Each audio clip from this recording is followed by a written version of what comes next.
Dans cet exemple, nous allons voir ce qui se passe si on essaye de dessiner la fonction f de x plus 3.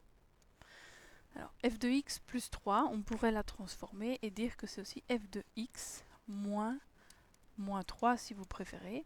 Mais quoi qu'il en soit, ce fameux 3, il est directement effectif sur x, donc sur mon dessin, c'est sur l'axe des x que cela va se jouer. Alors, comment savoir si c'est vers la droite ou vers la gauche?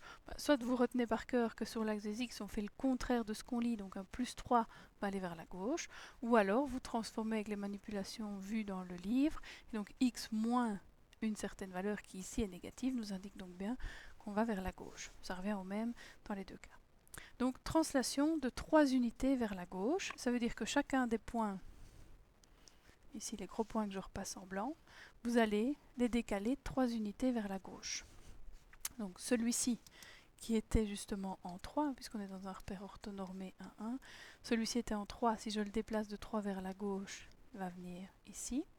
Celui-là, il se trouve en 2, je l'envoie donc en moins 1. Celui qui était en 1 va passer en moins 2. Celui qui était en 0 passe en moins 3. Celui qui était en moins 1 va être envoyé en moins 4.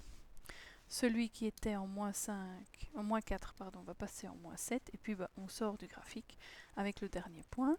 Et donc, pour tracer ma fonction f de x plus 3, donc translatée de 3 unités vers la gauche, je reproduis le dessin.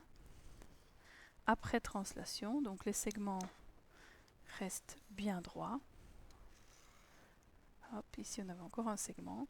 Puis ici on voit le minimum, le sommet ici qui a été translaté également. Donc je redessine ma partie courbe qui ressemble à ceci. Donc la fonction jaune n'est rien d'autre qu'une reproduction de la blanche initialement dessinée, mais translatée de 3 unités vers la gauche.